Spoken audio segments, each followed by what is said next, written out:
No offense. Actually, rewind. Are you serious? Are you serious? The moment I'm charging.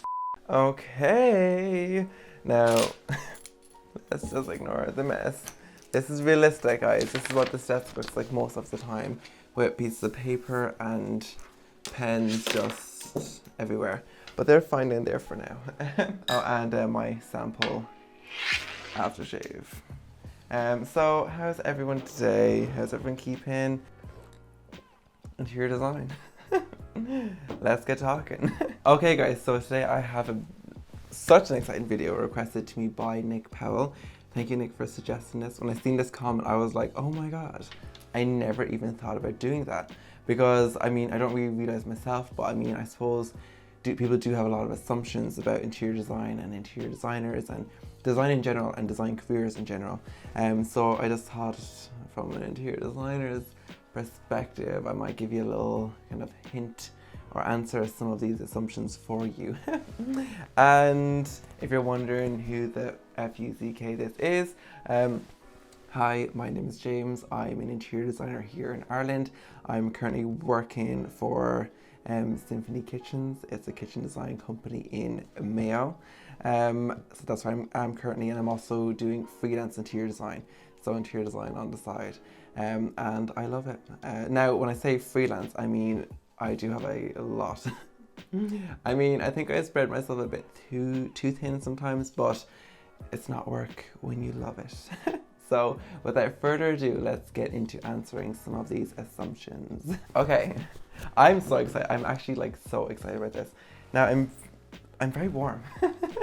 Like it's not even that warm outside, and I was fine. It's only when I started filming that I started getting a bit like I'm so nervous. So let me start in the first round. Nick, I'll answer your assumptions first because you suggested the video, so I mean I think it's only fair. Okay, your first assumption is that it was hard to get into the design industry. No. I'm personally, I didn't find it difficult. I feel like if you want something bad enough in this world, you can have it. So I mean, that's the mindset I look at everything as. Personally, no, I didn't find it hard. I went for work experience first. I went for work experience first, and then I went and done it in college.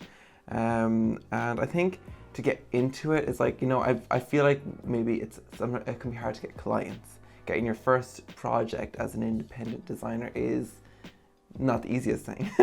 So I kind of done my own projects myself, just to kind of show what I can do, so to help me get projects myself, if that makes sense. So I invested in myself by renovating my bedroom, renovating my bedroom, like just changing the wallpaper and making my own headboard and getting new bed linens and everything.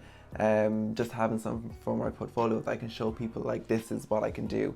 Let me do something for your space. That's kind of how I broke into the design industry. Interior designers have a very high salary. Do they?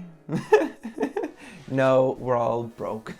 No, I mean, there's two ways you can look at this. Okay, so there's, if you're working for someone, like if you're working for a design company, realistically you're only going to be on like whatever it is, like the standard wage that most people are on, like I think it's like 500-ish euro a week after tax. That's probably realistically what you're going to be on. And realistically, when you first start working for a design company with like little experience, you're probably going to be on a more realistic figure, like 400-ish a week after tax. That's realistically what you're going to be. Now, if you are a freelance independent designer, you can charge whatever you want. For example, at the moment, I'm charging 300 euro for an hour consultation. That's what I'm personally charging. Some people charge 150, some people charge 500, some people charge 1,000. Like, it really depends on your own niche. Like, I mean, I wouldn't have as much experience as an interior designer who has been working for the past 20 years as an interior designer. I've been working for the past 6 years, I think it is, ish, as an interior designer, both part-time and full-time. So that's why I charge what I charge. But then that's not even expensive for a design consultation from a designer. See, I know my worth and I know my value. That's something you have to know. You have to know your worth and you have to know your value when it comes to, because you're basically selling yourself. You have to know that you're worth that value. And I mean, to be honest, I'm worth a lot more, but just because of my age, I can't charge more than that realistically, because I mean, then I'm going to start losing clients instead of gaining clients, if that makes sense. And I normally work that off against the final fee of my service. So say you hire me, I come, I do the consultation. Now, I'm not someone who's like, okay, it's been an hour, I have to go. If it goes over the hour, that's fine. Like, I'm not like a person who's like, that'll be an extra, sorry, I keep getting distracted by my notifications on my phone. I apologize. I'm not the type of person that would be very, but then again, you have to be tight when it comes to money and your business. But I wouldn't charge someone more because I was there longer, if that makes sense. Anyway, that was a very long answer.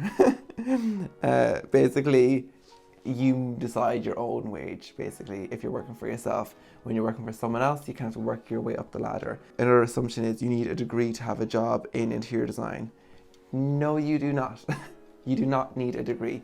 All you need is your mind and experience. I think, see, now personally, this is a personal preference. This is my personal opinion, okay?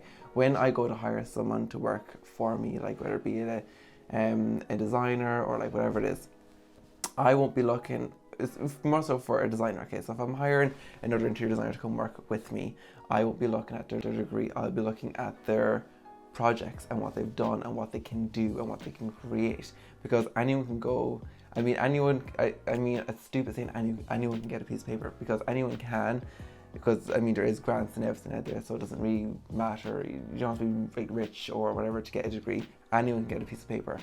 Not everyone can design a space. And that's something you'll even realize when you do go to college. You'll notice that there's a lot of people in that course that, they don't really know how to bring a space together, or they don't really know how to translate a space. And you're kind of looking like, okay, interesting. I thought this was second nature. That's something you'll know when you go for a degree route. Personally, I will be looking at what you can do, what experience you have, what you can bring to the table. I'll probably be looking for someone who can do what I can't. Because there's no point in hiring someone who can do what you can do, because, well, you don't need to do it yourself. So I'd probably be looking for someone who can do what I can't, because then they're of value to me and they're worth paying a wage to. That's also another good tip if you're like going for job interviews and stuff. Try to like provide something for that company that they don't already have. Just insider information. So basically, no, you don't need a degree for a job in design. Now, granted, it helps if you don't have the projects to back yourself up. It helps. Because if you came to me with no projects and no degree, I mean, to be honest, I'd respect the hustle and I'd respect the courage of that, to be honest. So you mean I probably would end up hiring you. But in a realistic standpoint, you do need something to kind of show that it's just kind of like value, show you a value. Like you can complete something, you can do something, you have expertise in this area. That's basically what it is there to show. Okay, so that's all Nick's assumptions. I hope I answered some of them okay for you, Nick. Sorry, I just read one of the assumptions there. Maeve O'Malley. I'm not going to read that one out. So one of those Maeve's assumptions was, I'm going to read one of them because like the other one is just not NSFW, not safe for work. So interior designers are rich and famous. Well, I mean, maybe one day. Okay, so another assumption is hiring an interior designer is expensive. Now, depending on how you look at this, it's all about your point of view when it comes to this. Okay, so if you are doing a living room, let's say for an example, we'll start small before I confuse you with bigger things. Okay, so you're doing a living room and you're like, oh my god, I don't know what to do. You're kind of hemming and hawing over curtains and colors, and you don't really know which color scheme to go for. So you look online, like what's popular color schemes are, and then you go, oh, it's grey, so let's paint my room grey, get some grey furniture, whatever. Not saying that grey is bad. I'm not saying it's bad. I mean, it might be a tad overdone, but I'm not saying it's bad. So The reason I think an interior designer is someone important to hire. So you're going to pay, say for example, I come to your living room, I charge you 1,500 for my service, also plus the consultation fee. So say you spend about 2,000 euro on an interior designer and your living room. Now, I don't know about every designer, but I have a lot of discounts in stores because I've built up a relationship with suppliers, so I can offer I can get like discounts on furniture and accessories and paint, etc. Whereas if you went to do it yourself, you wouldn't get the discount. So say you buy a couch and it's 900 euro and I get 10% of that off. So like say, or I get it for 850 euro, something like that, I get 50 euro off. That's already a saving. Now, realistically, you're probably not going to make back in savings the cost of the designer, but what should happen? I don't know. I mean, now a lot of people get screwed over interior designers because not everyone is good. Not everyone is good. So if you hire a good interior designer, when the space is finished, you get your discounts from all the suppliers. So you're getting furniture for a better deal, which is good. You're not spending as much on furniture. You are going to end up with a space that's cohesive and is you. It's styled for you and no one else. So that's one thing. Like a lot of people don't know how to style for themselves because they don't really know how to tap into their personality and get that out. So you know what you want, but you don't know how to project it into a space. That's what an interior designer is there to do. It's to help you create the space that you want. Like so you say, oh, I love this kind of style, like like a country cottage or mid-century, or you have a style that you like, but you don't know where to source anything or how to create it to make it come together. For example, I was at a consultation the last day, just picking colours for like the walls and everything, and I was given some design ideas for like the walls and a plant here and like curtains here, and you should get them built into the moulding and all this kind of thing. And it was like, and where'd you get that? Like how do you know where to get that? Like how do you get it? Where'd you source it? You don't have to like worry about going to a tailor's or going to a fabric shop or a seamstress or going into paint shops getting samples, because that's what an interior designer is there to do. They're designing the space, they're project managing, and they're completing. So you will literally when you start off, you don't have to worry about anything. The interior designer will probably go to you, be like, oh, what do you think of this colour scheme or this couch? Thumbs up, thumbs down, yes, no. We're like almost like your personal shopper in a way. Like we go out and source everything for you, and if you can't see the value in that, then you probably shouldn't be looking at hiring an interior designer, because go do it yourself, because it's another assumption about interior design is that it's easy. It's just picking colours. It's not easy. I was 2 weeks trying to source a couch for a client, and it was only from Dublin. 2 weeks trying to get it from Dublin to Achill. Oh, stressful 2 weeks that was. Anyway, next assumption. Somebody like, oh no, that's a stupid one. I'm sorry, no offense. No offense. Actually, rewind. Rewind. So someone asked, said I have to buy all new furniture. That's not true.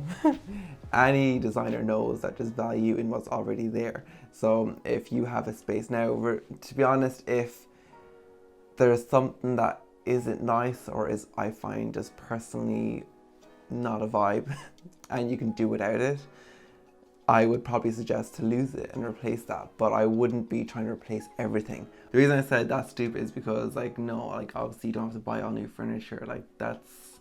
We can make things work. We can make things work with what you already have, and just build upon it. This one, oh my, are you serious? Are you serious? I can get the same level of service for free at a furniture store. Where? What furniture store? Give me the names. I mean, unless it's some really high-end boutique like Restoration Hardware, or I know Susan McAdams opened up a shop. Like that's where you'll get that, and you won't get it for free. You'll get a snippet. You might get some help, but you won't get a design service for free. Gonna let that one go right there. Now, granted, my friend Ola, she's an interior designer and she works for a furniture company. Now, if you went for her, she probably would give you some level of service, like give you ideas on couches and cushions and everything like that, but you still wouldn't get a full design service, because no designer is going to give you a full design service for free, because they're not getting any, there's no value in that. That's like, no. No, that's false. Okay guys, I guess that's all the design assumptions. So thank you for sending them in. I really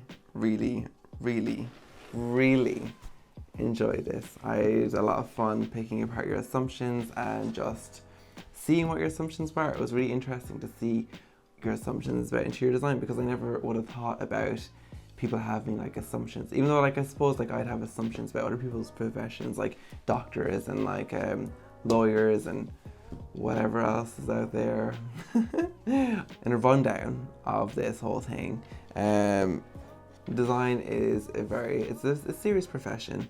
It's a lot harder than it looks. Not everyone can do it.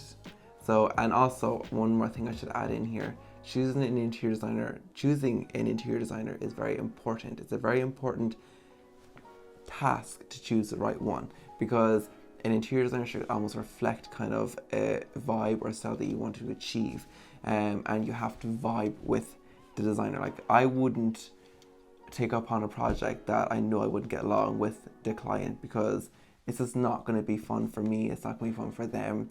The space probably won't look the best it can, because I will be having my head wrecked, like not want to listen to them. And I have a type of customer that I would never go for, because I just wouldn't have the patience to deal with it. Thankfully, I've been very blessed with the clients I have.